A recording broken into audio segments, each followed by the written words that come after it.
Hello and welcome to the Chandara Academy. Today we're going to solve an exercise of the chapter 1 about real sequences. In this exercise we will have to determine the sign of the following expressions depending on the value of n, an integer. So let's begin with a. So it's getting more and more difficult. So a, you've got a is equal to 2n plus 1. With n, an integer. Okay, so we know that integers are, so n is superior or equal to 0. So it can be 0, 1, 2, until the infinite. So as 2 is also positive, we've got 2n that is superior or equal to 0 for all n, and it's equal to 0 when n is equal to 0. And we've got 1 that is strictly superior to 0.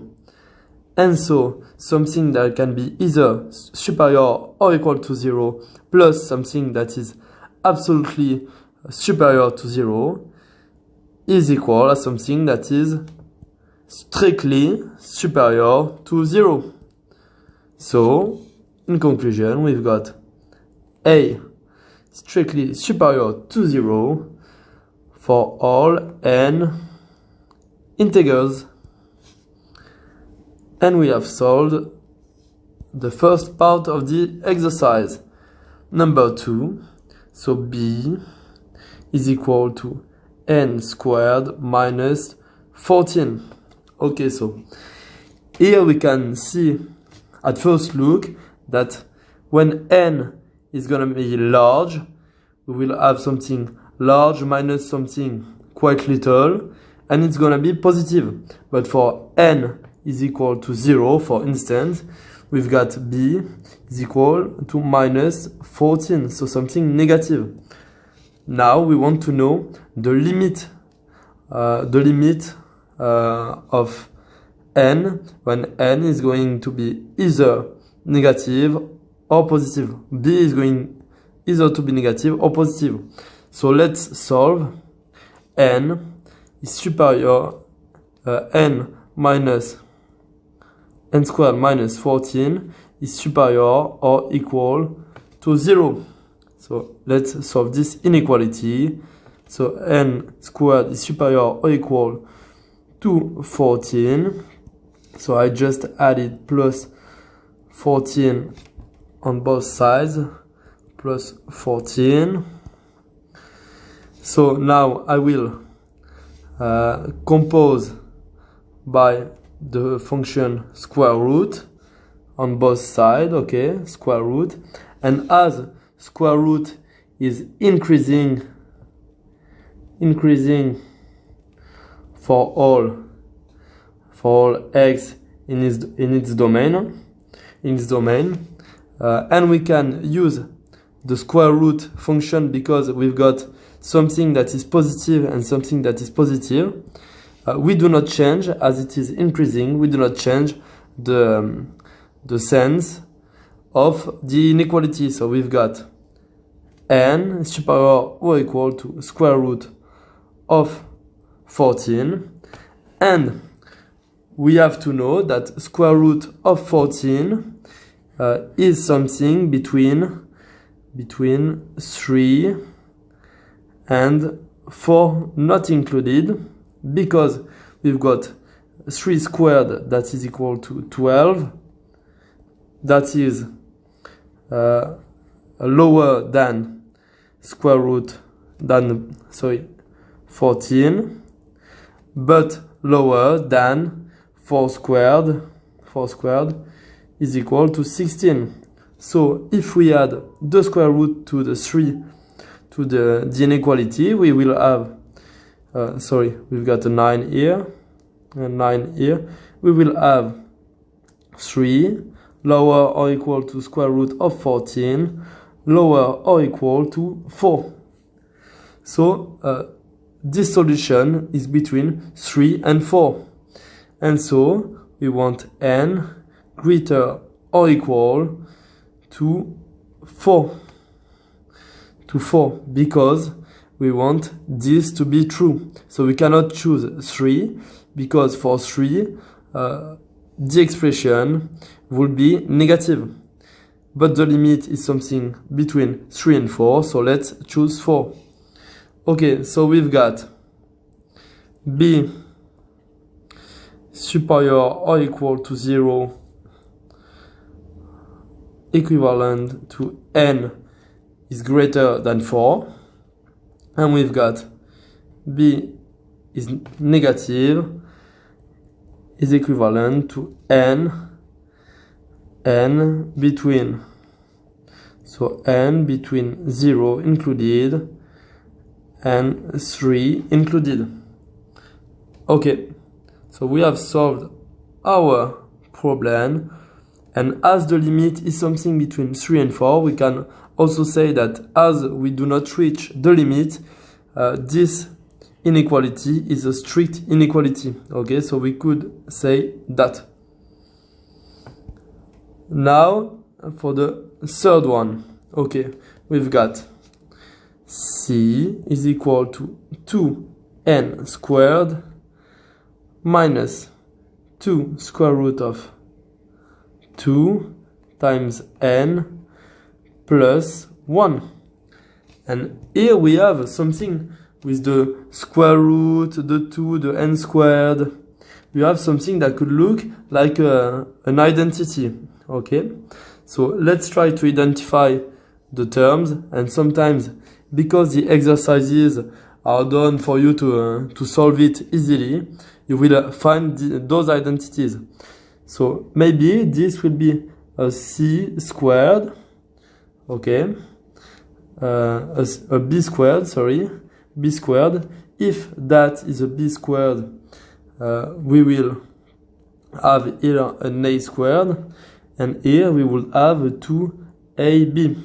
Okay, so if b squared is 1 and we have a minus here, maybe it is because we have something like a minus b squared is equal to a squared minus 2ab plus b squared. And let's identify. So if we have a squared here, we will have c is equal to square root of 2n minus, and 1 squared is equal to 1, so minus 1 everything square. So this is an hypothesis, okay, an hypothesis. Let's just develop the expression. So we've got, so we tried to solve this by a sketchy way, and now we want to make sure that this is the right solution. So let's develop. So square root of 2n everything squared minus 2 square root of 2 times 1 times n plus 1 squared is equal to 2n squared minus 2 square root of 2n plus 1. And we have the expression research. And so in conclusion, we have this. So c is equal to square root of 2n minus 1 squared. Okay, and so if this is squared, is a square, okay, so that's a square.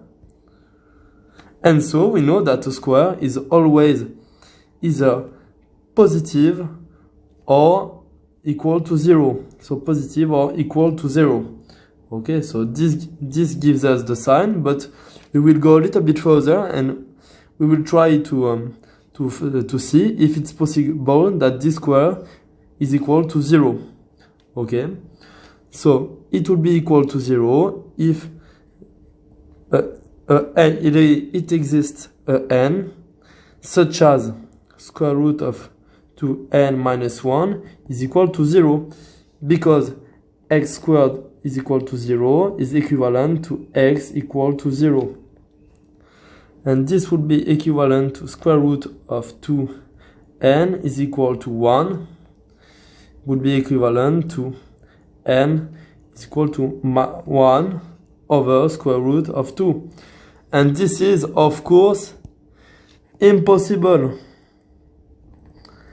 because here we have an integer and here absolutely not an integer.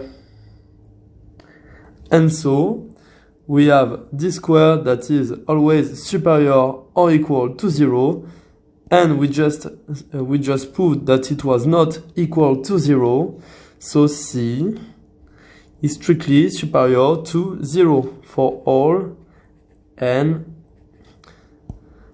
integers.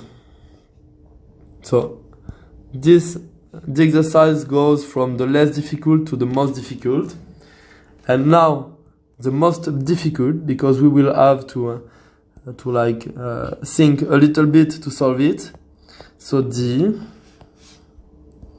is equal to 2n minus 6 times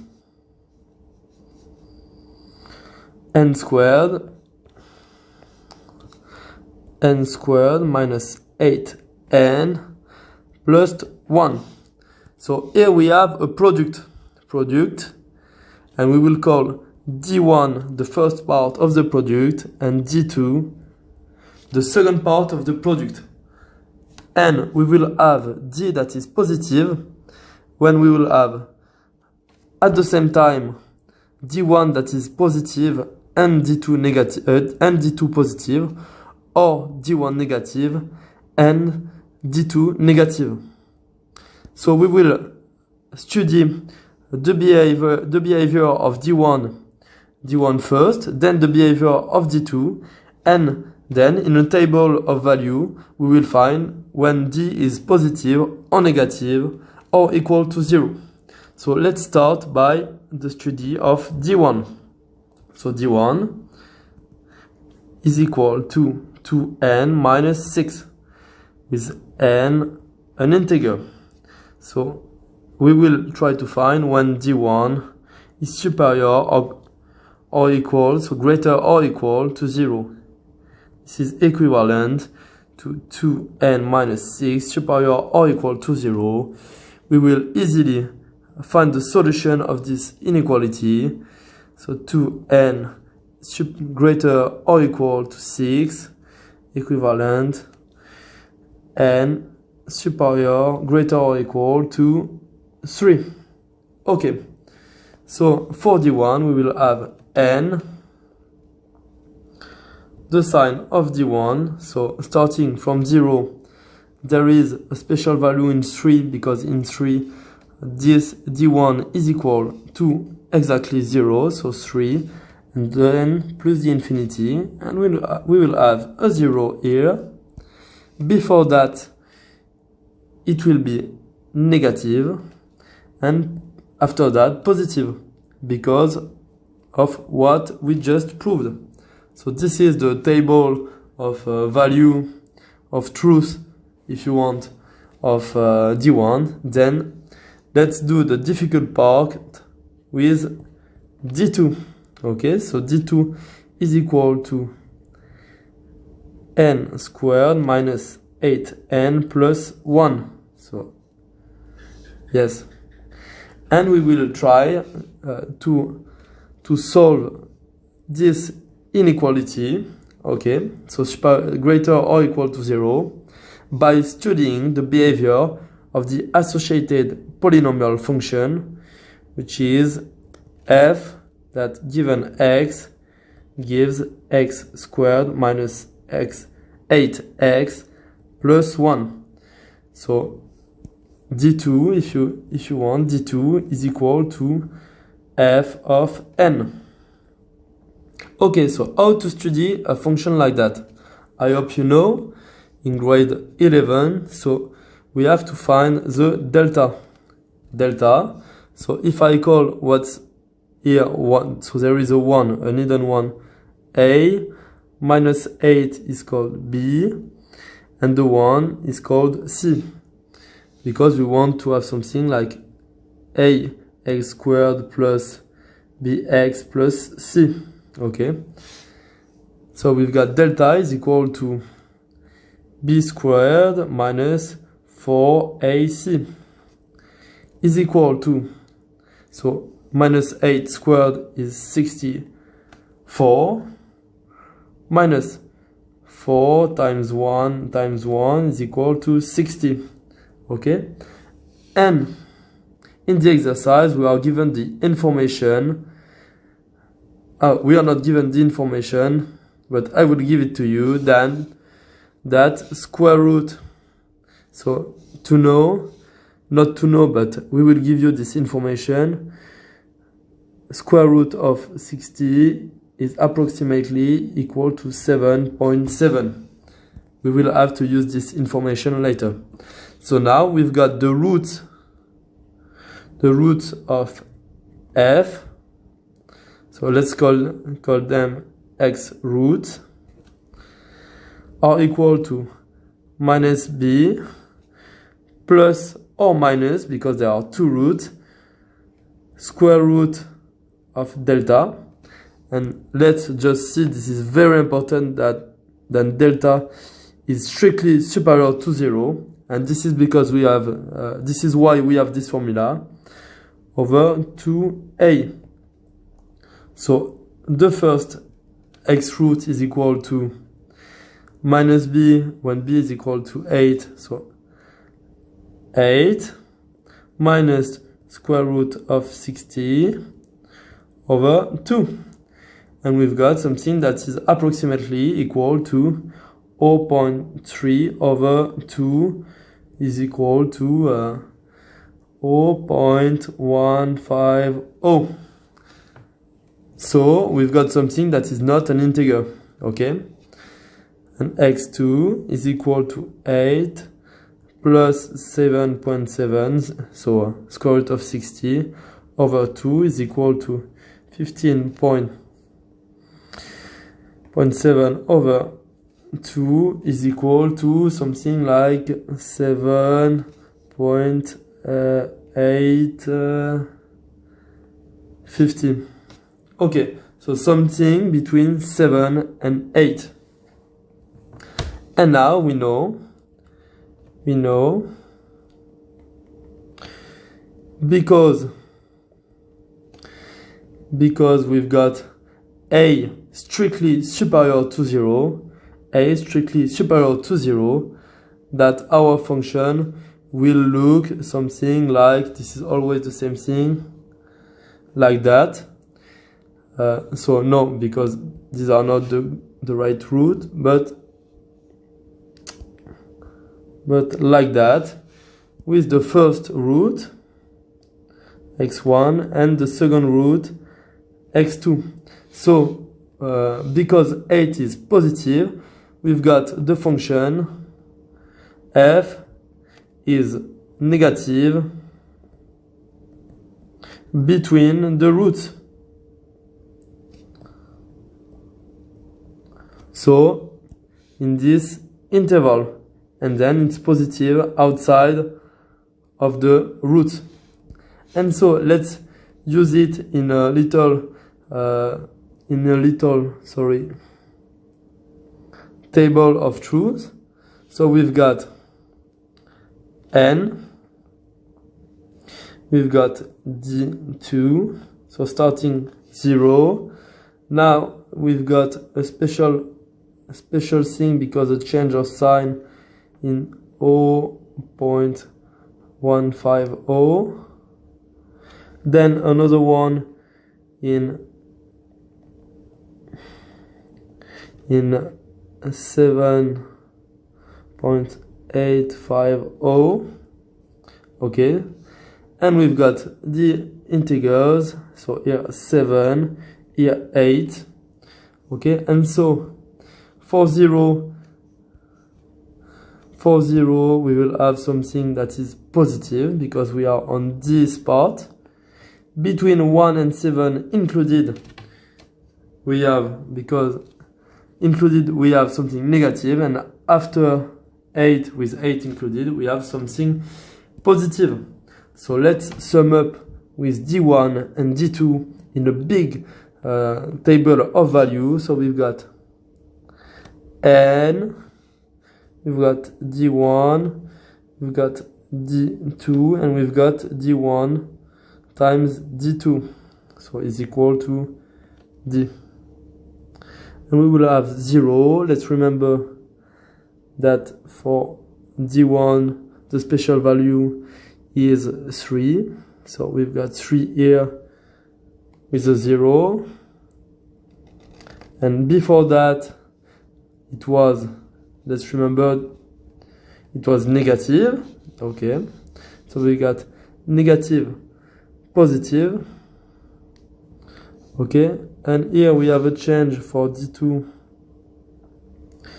with a 1 here, and then we got 7 change 8, and then plus the infinite, and we've got something, so negative, negative, and then it changes for D1 positive, positive, and for D2 we've got something positive, negative, then still negative because we are between 1 and 7, and then something positive. Okay, and so we just have to look at what's going on here. So minus times plus is equal to minus, because we do D1 times D2. Minus times minus is equal to plus. Plus times minus is equal to minus. And something times 0 is equal to 0. So we've got a 0 here. And then plus times plus is equal to plus. And you can give your answer using a table of value like that. So I will not conclude. This is our conclusion. Okay. So this last part may be a bit difficult, but you just have to practice and everything's gonna be alright. Always the same method. Okay. So hope you enjoyed the video. Bye.